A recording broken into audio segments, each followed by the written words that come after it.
Assalamualaikum warahmatullahi wabarakatuh.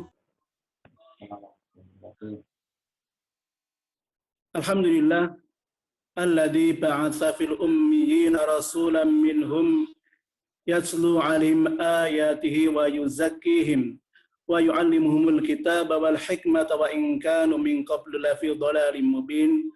Asyhadu an la ilaha illallah wahdahu la syarika lah wa asyhadu anna Muhammadan abduhu wa rasuluhu la nabiyya wa la rasula ba'dah. Amma ba'du. Ya fillah rahimakumullah, rezeki yang Allah berikan kepada kita berupa tetap iman, Islam, sehat, sempat, sehingga kita bisa duduk bersama dalam rangka tawasau bil haqqi, tawasau bis sabr. Mudah-mudahan niat baik kita bersama dipandu oleh yayasan, Allah berikan dengan pahala yang melimpah kepada kita semua. Amin. Salawat dan salam semoga tercurah kepada suri tauladan Nabi besar Muhammad sallallahu alaihi wasallam. Beliau yang telah menuntun kita semuanya minadz dzulumati ilan nur, dari gelapnya kesyirikan menuju cerahnya tauhid. Oleh karena itu kita semuanya orang-orang yang beriman berharap besok di hari kiamat Allah izinkan kepada kita semuanya bisa bertatap muka dengan baginda Muhammad sallallahu alaihi wasallam dan mendapatkan syafaatnya. Allahumma amin. Teman-teman semuanya yang saya cintai karena Allah Subhanahu wa taala, kita akan membagi menjadi dua. Yang pertama, kita akan menyampaikan tentang sirahnya dulu, baru kemudian kita mengambil ibrahnya atau pelajaran yang kita dapat dari kisah tersebut dan makna hijrah. Teman-teman, ketika kita bicara tentang Muharram, maka yang terpikir dalam benak kita adalah Muharram itu satu adalah awal tahun kaum muslimin. Yang kedua, ketika kita bicara tentang Muharram, maka kita akan teringat dengan hijrahnya Nabi Muhammad SAW. Baik, kita akan menyampaikan yang pertama, ketika kita mengetahui bahwa Muharram menjadi tahun awal bagi kaum muslimin. Bagaimana sebabnya, ceritanya seperti apa? Ketika kepemimpinan muslimin dipegang oleh Umar bin Khattab radhiyallahu anhu, daerah kekuasaannya meluas sampai daratan diantaranya Syria, Irak, dan beberapa wilayah. Salah satunya adalah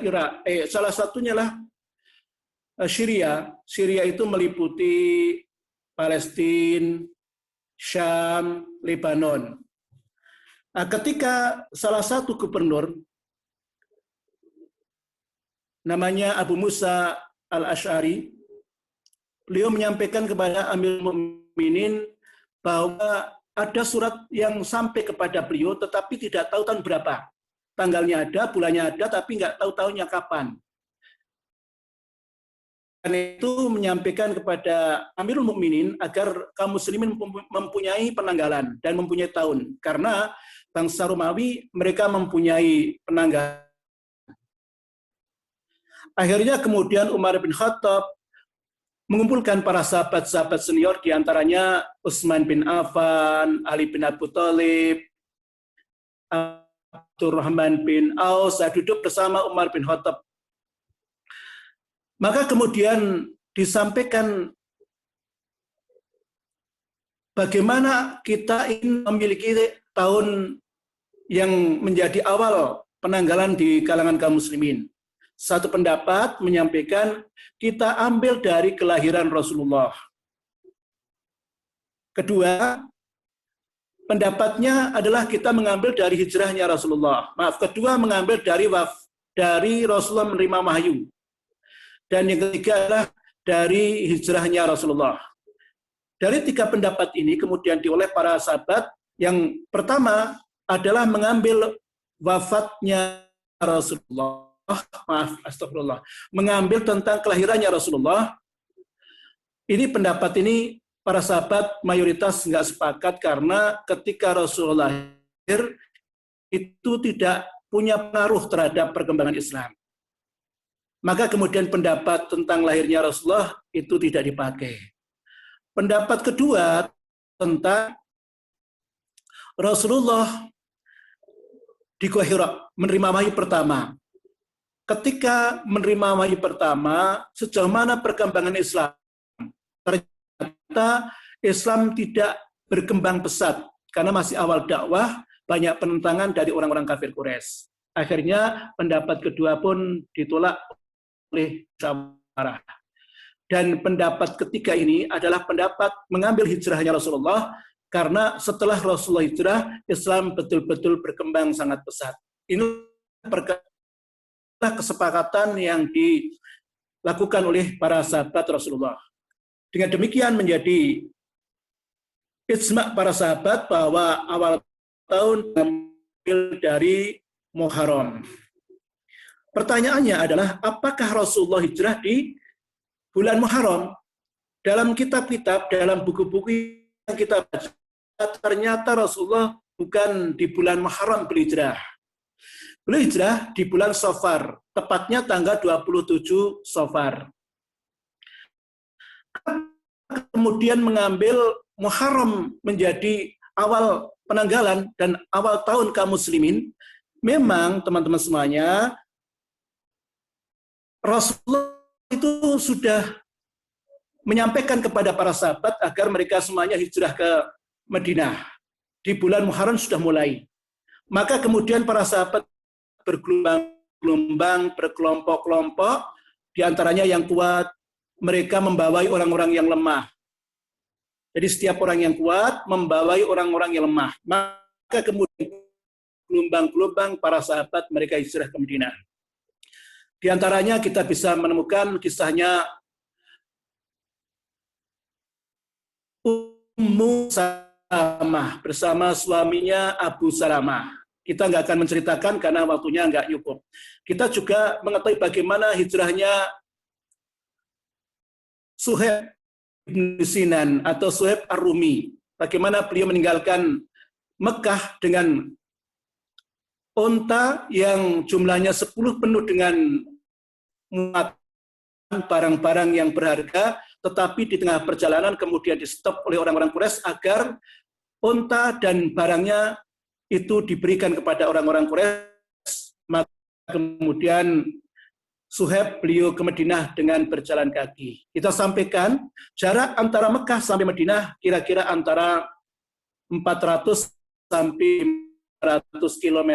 Itu berjalan kaki para sahabat Rasulullah, salah satunya Suhaib ini. Dan kemudian kita mengetahui bagaimana keberanian Khalid bin Walid, Umar bin Khattab radhiyallahu anhu. Ketika Umar bin Khattab radhiyallahu anhu berhijrah. Riwayat yang masyhur, ketika Umar bin Khattab sewaktu mau hijrah, beliau mengumpulkan bekalnya, kemudian pagi-pagi mendatangi para tokoh-tokoh Quraisy. Di samping Ka'bah ada namanya Darun Nadwah. Darun Nadwah itu kalau di negeri kita semacam gedung DPR MPR. Umar mendatangi mereka dan berkata, siapa di antara kalian yang ingin istrinya janda dan anak-anaknya yatim, besok temui aku di tempat ini. Umar menunjukkan tempatnya. Sampai hari yang ditentukan, besok itu Umar berangkat bersama rombongannya 20 orang, ditunggu di tempat itu, nggak ada yang mendatangi. Karena kita mengetahui orang-orang Quraisy mereka nggak berani, karena apa yang dikatakan Umar, siapa yang ingin istrinya menjadi janda dan anak-anaknya menjadi yatim. Artinya para sahabat mereka berbondong-bondong meninggalkan kota Mekah ke Madinah. Sebagian besar mayoritas mereka bersembunyi-sembunyi kecuali Umar bin Khattab radhiyallahu anhu. Setelah mengetahui kaum muslimin mereka sudah berbondong-bondong meninggalkan kota Mekah, maka kemudian orang-orang kafir Quraisy mereka gerah, mereka marah, sehingga mereka kemudian bermusyawarah agar mempunyai solusi untuk mengakhiri kemarahan mereka, kebencian mereka. Dalam musyawarah tersebut, beberapa tokoh-tokoh kemudian mereka memutuskan bagaimana sebaiknya. Pada waktu mereka mau memutuskan, tiba-tiba datang seseorang luar kota Mekah, dia berasal dari Najd. Menurut riwayat yang masyhur adalah dia jin yang menjelma manusia, atau dia iblis yang menjelma manusia. Ditanya, kamu dari mana? Dari Najd. Dia mengatakan, izinkan saya ikut bermusyawarah, barangkali nanti ada faedahnya apa yang saya katakan.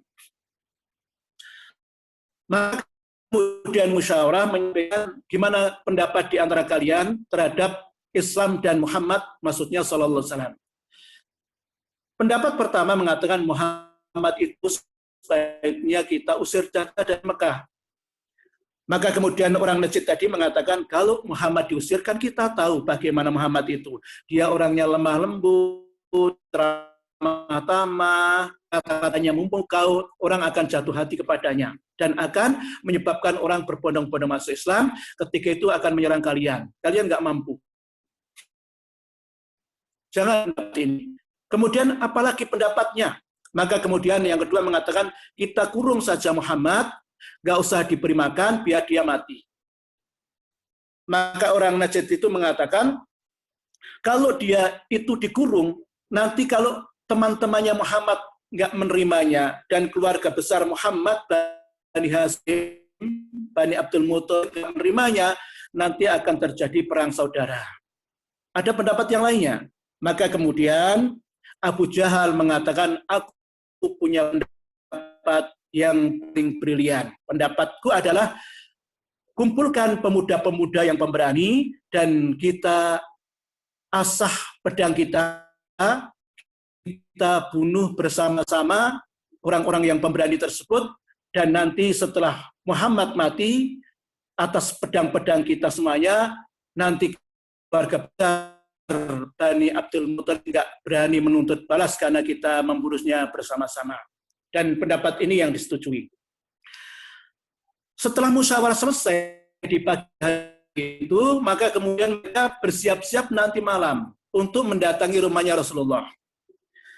Beliau kemudian mendapatkan berita dari malaikat Jibril bahwa orang-orang Quraisy merencanakan pembunuhan kepada beliau. Maka kemudian beliau di siang hari, pas terik matahari, jadi kebiasaan orang Arab, ketika terik matahari itu mereka nggak keluar rumah. Mereka, kita lanjutkan ya.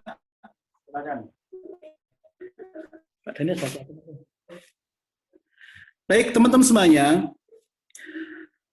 setelah Rasul mengetahui bahwa menyampaikan kepada beliau tentang keinginan tokoh-tokoh Quraisy untuk membunuh beliau, maka di siang hari itu Rasulullah kemudian keluar rumah.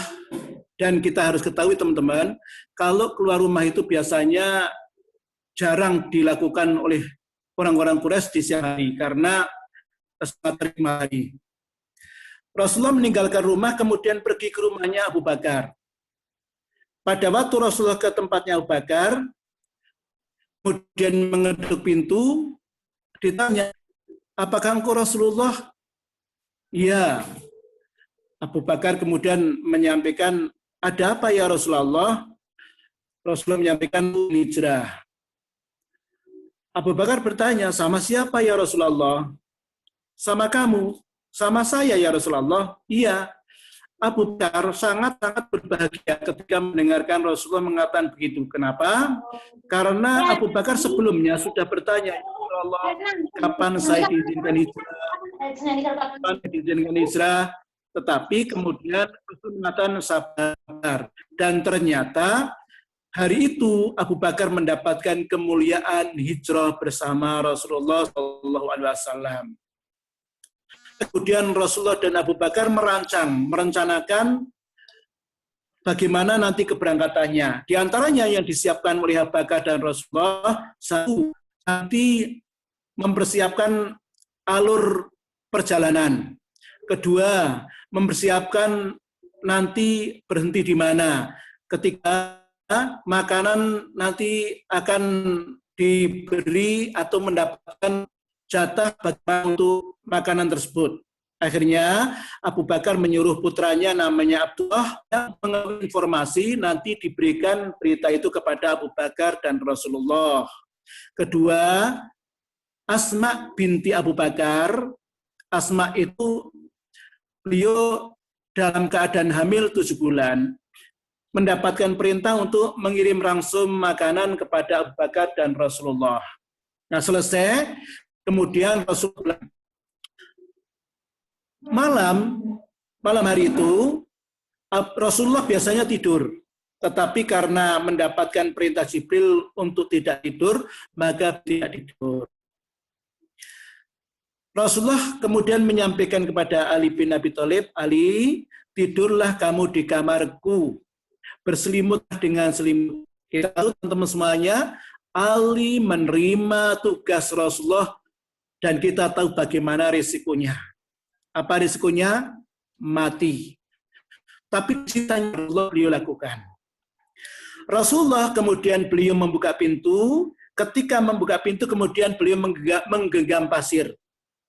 Dan beliau lemparkan kepada orang-orang, jumlah orang-orang yang mengepung rumahnya Rasulullah itu 11 orang.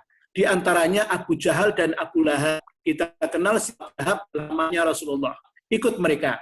Betul-betul sudah tidak bisa keluar. Kanan kirinya sudah dikepung. Tetapi kemudian Rasulullah mengambil pasir dan melempar kepada mereka sambil membaca waj'alna min baini aydihim saddaw wa min khalfihim saddan fa aghshaynahum fahum la yubsirun. Bisa buka dalam surat Yasin. Setelah dilempar oleh Rasulullah, kemudian seluruh orang-orang yang mengepung rumah Rasulullah baik di depan, di pasir, dan mereka tidur pulas. Mereka tidur pulas. Mati Pak Dhani? Pak Dhani? Mati. Halo? Enggak, Ustaz. Enggak mati kok. Masih hidup. Masih mati?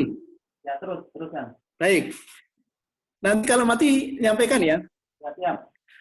Teman-teman semuanya, setelah Rasulullah keluar rumah, langsung ke rumahnya Abu Bakar, dan malam hari itu berangkat dengan Abu Bakar. Kita tahu bagaimana keberangkatan Rasulullah, beliau memutar jalannya. Mestinya berjalan ke Madinah itu lewat jalur yang normal, pendek, cepat, tetapi Rasulullah memutar.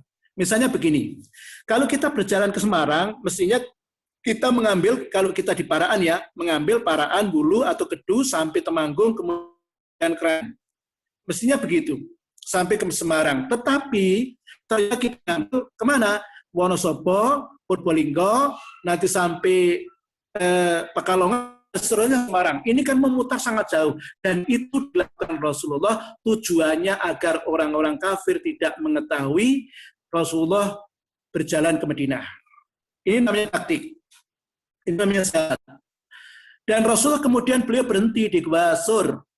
Gua Sur dengan Masjidil Haram itu jaraknya kira-kira antara 5 atau 6 kilometer. Dan ketika naik ke Gua Sur, ke Gunung Sur ini kalau perjalanan ukuran kita kira-kira antara 3 atau 4 jam. Jadi sangat tinggi ukuran kita. Rasulullah kemudian sampai ke Gua Sur, ketika mau masuk, itu Abu Bakar menyampaikan kepada Rasulullah, Rasulullah, engkau jangan masuk dulu. Anda jangan masuk dulu. Aku dulu yang masuk.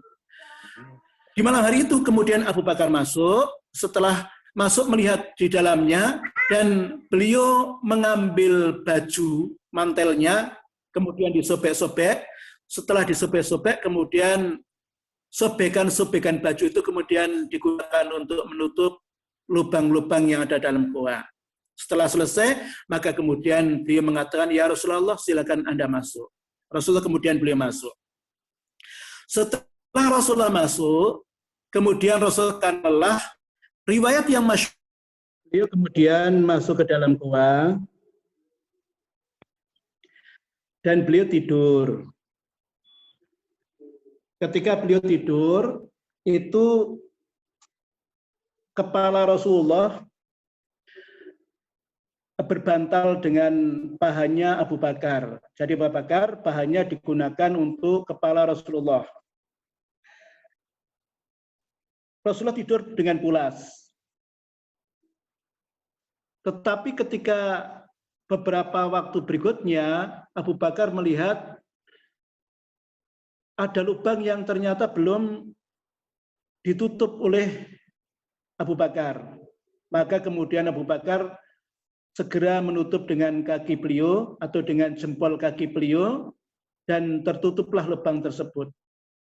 Apa yang terjadi? Ternyata dari lubang tersebut itu ada hewan yang berbisa yang menggigit kakinya Abu Bakar atau jempol kakinya Abu Bakar.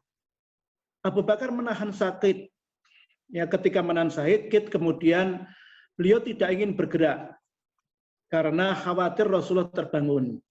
Maka kemudian hanya menahan sakit tersebut, tetapi karena sangat sakit, Abu Bakar beliau tidak tahan dan meneteskan air mata, dan tetesan air mata itu mengenai wajahnya Rasulullah, dan Rasulullah kemudian terbangun dan bertanya, kenapa Abu Bakar engkau menangis?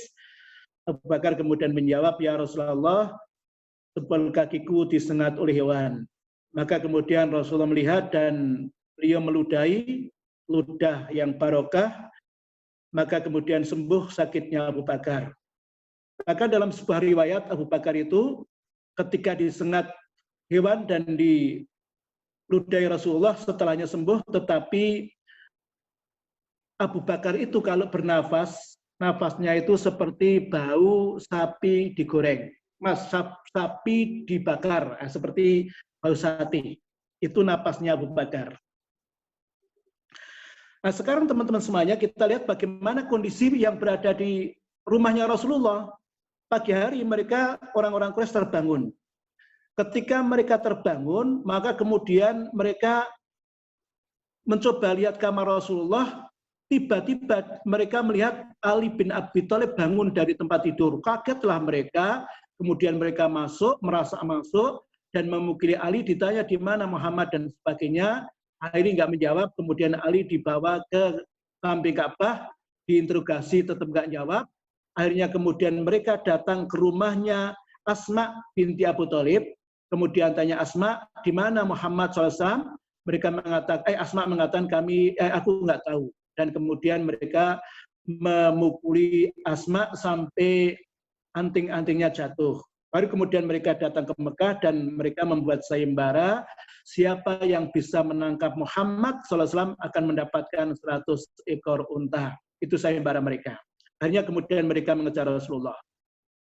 Di gua Rasulullah SAW bersama Ali bin Abi Thalib, kemudian beliau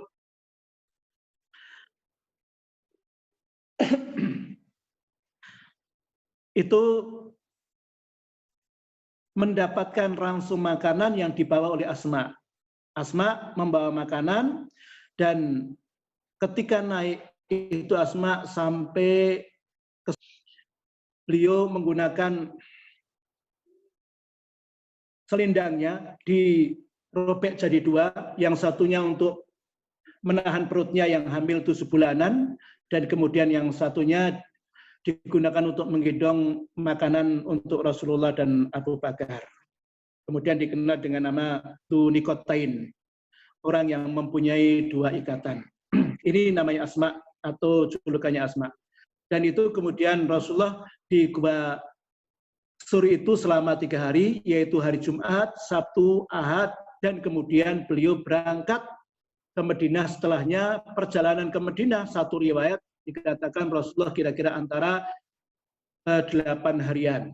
Satu pendapat mengatakan 12 hari. Itu yang dilakukan oleh Rasulullah perjalanan ke Madinah. Teman-teman semuanya yang dicintaikan Allah Subhanahu wa taala, kita nggak mungkin menyampaikan dengan tuntas kisahnya karena memang terbatasnya waktu, tapi kita bisa mengambil hikmah dari perjalanan hijrah ini. Teman-teman, ketika kita bicara hijrah, maka kemudian kita mengetahui bahwa hijrah itu mempunyai arti. Apa itu hijrah? Hijrah adalah berpindahnya satu tempat ke tempat yang lainnya. Dalam sejarah Islam, hijrah merujuk pada tradisi yang dilakukan oleh Rasulullah dan para sahabatnya. Di antaranya adalah hijrahnya para sahabat dari Mekah ke Habasyah. Di antaranya adalah hijrahnya para sahabat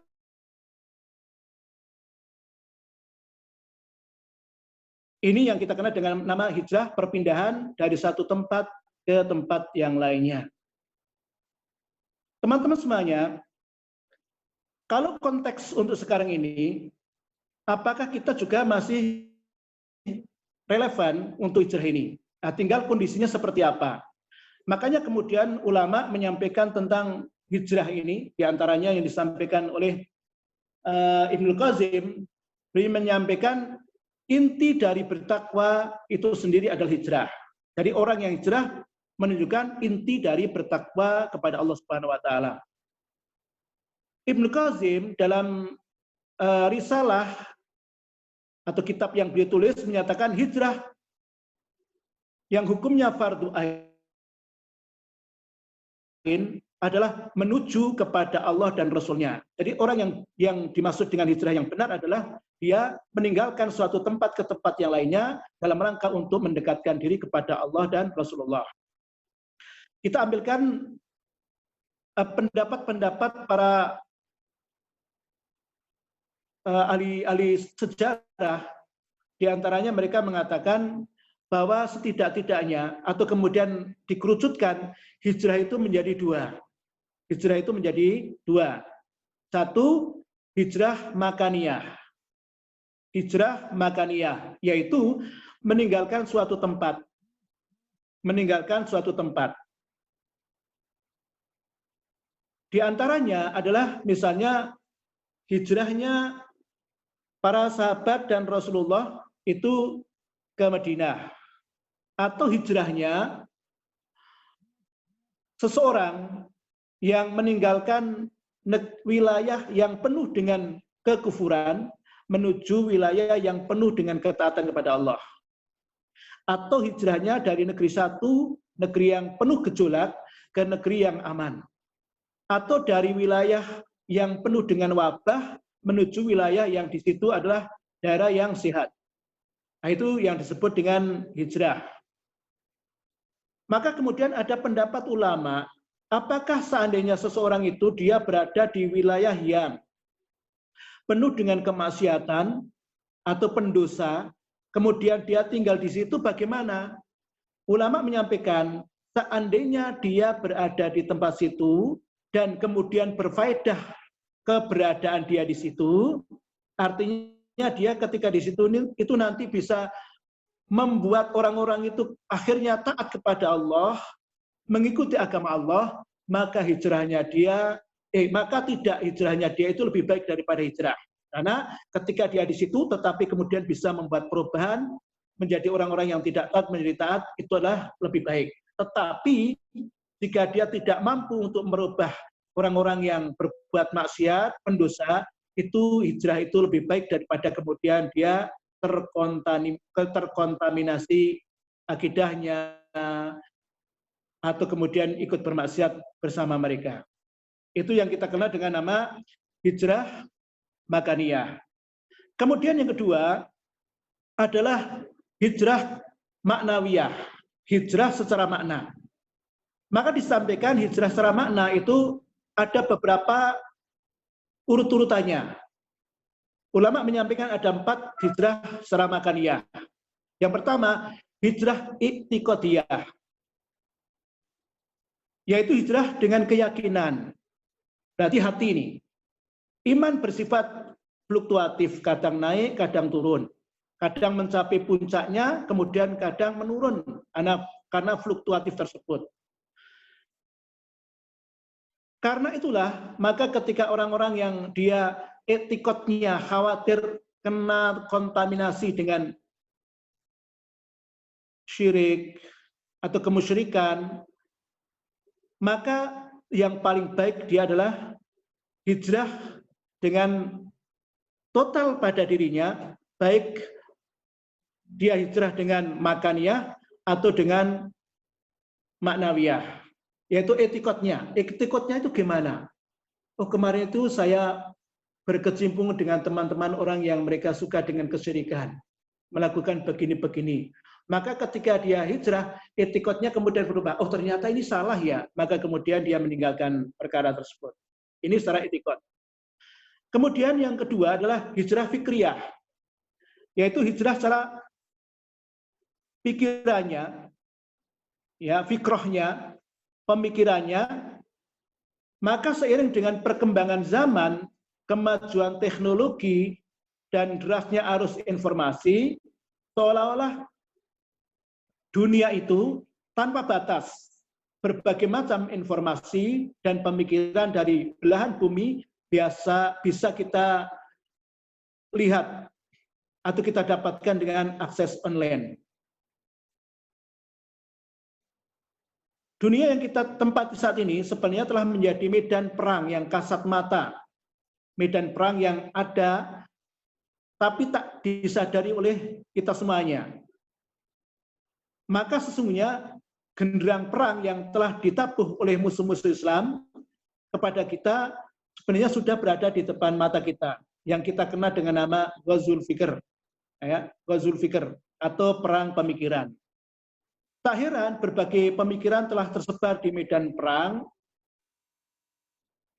yang kemudian berada di dekat kita dengan senjata-senjata mereka, di antara senjatanya adalah isu sekularisme, kapitalisme, liberalisme, pluralisme, bahkan komunisme sudah berada di depan kita. Virus yang ganas ini, kalau kemudian kita ini tidak punya sharing, tidak punya kemudian kita bisa menyaring bagaimana agar bahaya pemikiran itu mencapai kepada diri kita, maka bisa saja kemudian kita ikut arus. Karena begitu derasnya, sehingga kita menganggap kayaknya ya ini bagus juga. Nah itu. Makanya pantas Rasulullah dalam sebuah sabdanya menyampaikan, yang artinya, umatku niscaya akan mengikuti sunnah atau budaya atau pemikiran tradisi gaya hidup orang-orang sebelum kamu. Sejengkal demi sejengkal, sehasta demi sehasta. Sehingga mereka masuk ke lubang biawak, pasti umatku mengikuti mereka. Para sahabat kaget, heran, kemudian tanya pada Rasulullah, apakah mereka itu Yahudi ya Rasulullah? Apakah mereka itu Yahudi dan Nasrani ya Rasulullah? Maka Rasulullah menyampaikan, siapa lagi kalau bukan mereka? Nah, inilah bahayanya Ghazwul Fikr atau perang pemikiran. Kemudian yang ketiga adalah hijrah syu'uriyah. Syu'uriyah atau cita rasa, atau kesenangan, kesukaan, dan semisalnya. Semua yang ada pada diri kita sering terpengaruhi oleh nilai-nilai yang kurang islami. Banyak hal seperti hiburan, yang kita suka hiburan, musik, bacaan, gambar-gambar hiasan, pakaian, model-model. Ya, semua itu kadang-kadang luput kita perhatikan. Padahal kalau kemudian kita mengetahui bahwa di antara apa yang kita gandrungi tersebut, ternyata kemudian Islam punya rambu-rambu bagaimana kita mencintai hiburan, bagaimana kemudian kita melihat bacaan, bagaimana kita melihat gambar, dan lain sebagainya. Islam ternyata punya rambu-rambu. Ketika dia mengetahui tentang syuurnya, cita rasanya, kesenangannya, kesukaannya, dan sejenisnya, apakah kesukaannya itu sudah kemudian merujuk? Kira-kira gimana? Allah ridho gak dengan apa yang saya cintai ini? Allah ridho gak dengan apa yang saya baca ini? Dan lain sebagainya. Maka ketika dia bisa menggunakan penalaran seperti itu, kemudian muhasabah seperti itu, maka kemudian dia syu'uriyahnya kepada Islam berarti dia jalan. Teman-teman semuanya, kita bisa mengetahui misalnya tentang model pakaian, yang tak kalah pentingnya untuk kita perhatikan, sampai kemudian kita mengenal di dalam bahasan-bahasan tarbiyah kita, yaitu tentang 3F itu, food, fun, fashion. Nah, itu bagaimana tentang food-nya kita, tentang fun-nya kita, dan fashion kita, apakah kemudian betul-betul sudah mengarah kepada sesuatu yang Allah ridhoi atau belum. Kemudian yang keempat adalah hijrah sulukiyah. Hijrah sulukiyah. Suluk berarti tingkah laku atau kepribadian atau biasa disebut dengan akhlak.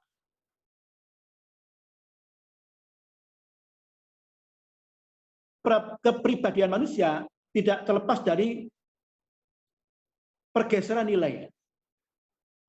Pergeseran dari kepribadian mulia atau akhlakul karimah menuju akhlak yang jelek atau akhlakul mazmumah atau sayyi'ah.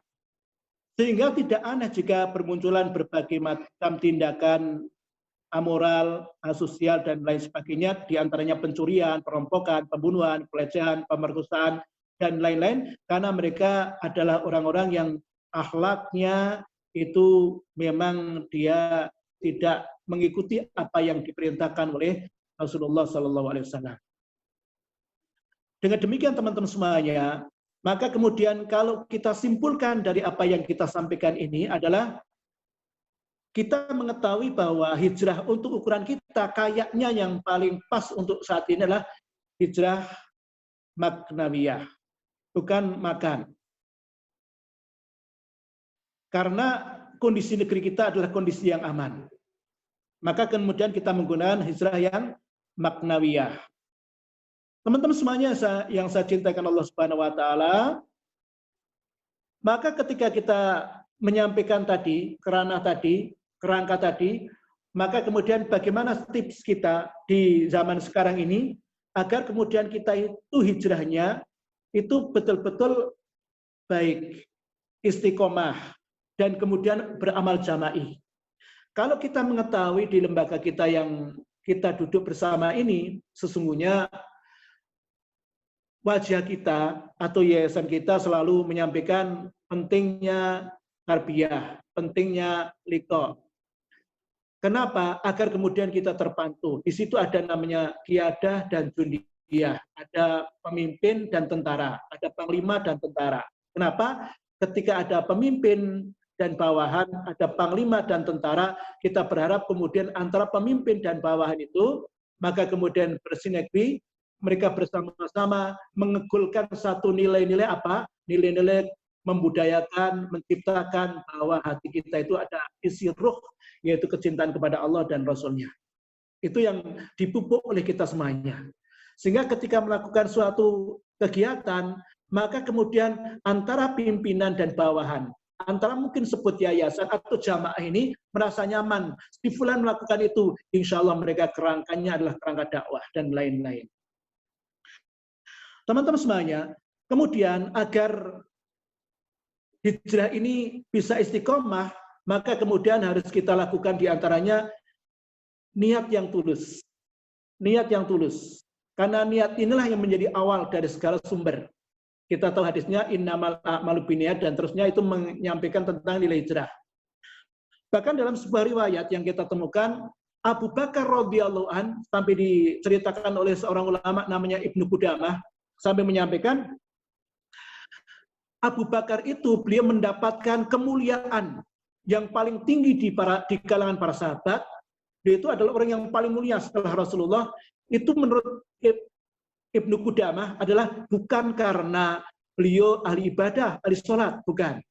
Meskipun beliau adalah orang yang ahli ibadah, ahli sholat. Bahkan sampai nangis-nangis dalam sholat. Bukan karena jihadnya, meskipun beliau adalah selalu mendampingi Rasulullah jihad. Bukan karena sodakohnya, meskipun beliau adalah orang yang gemar bersodakoh.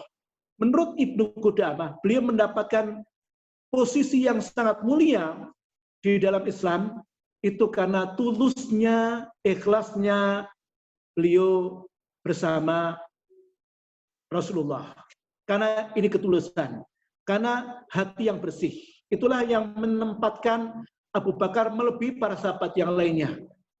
Karena kita tahu sahabat yang lainnya pun kemudian mereka sholat ada yang lebih daripada Abu Bakar, sedekah ada yang lebih daripada Abu Bakar, jihad ada yang lebih dari Abu Bakar, tetapi ketulusan hati Abu Bakar itu melebihi di antara para sahabat yang lainnya. Kemudian yang kedua adalah agar kita itu bisa istiqomah di dalam hijrah adalah kita bersih hati, jiwa dan raga. Hatinya bagaimana? Kita tata betul. Agar kemudian nilai-nilai niat yang ikhlas itu kemudian terpupuk. Kenapa? Karena bisa saja orang itu sekarang dia ikhlas, mungkin 5 tahun bisa berubah. Sekarang ikhlas, mungkin 10 tahun bisa berubah. Ini bisa. Makanya kemudian bersihkan hati pada diri orang-orang yang telah hijrah tersebut. Dan jiwanya dan raganya. Kenapa? Ulama menyampaikan jiwa dan raga ini bagaimana yang ia asup, yang ia makan. Apakah yang dimakan itu adalah yang barokah atau tidak, yang haram atau tidak. Bahkan kemudian para ulama menyampaikan agar mereka itu bersih diantaranya menghindari tentang riba. Nah ini yang kemudian sering membelit di antara saudara-saudara kita, yaitu tentang bagaimana riba itu. Teman-teman semuanya, kalau kita mau hijrah, tinggalkan perkara-perkara yang kemudian akan merusak bersihnya hati, jiwa, dan raga. Kemudian yang ketiga adalah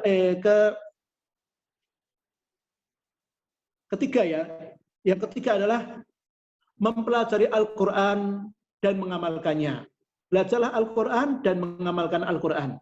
Karena dengan pelajaran Al-Quran, mengamalkan Al-Quran, maka di situ kita bisa menemukan betapa Masya Allah, Allah menyampaikan bagaimana kandungan-kandungan isi-isinya, apalagi kemudian kita belajar tentang tafsirnya, maka sesungguhnya orang-orang yang semakin mendekat Al-Quran, maka kemudian akan mudah mempercepat pada dirinya, insya Allah, nilai-nilai hijrah tersebut.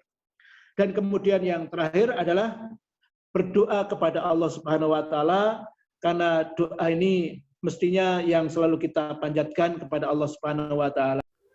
Baik, demikian taskif kita bersama Ustadz Adam.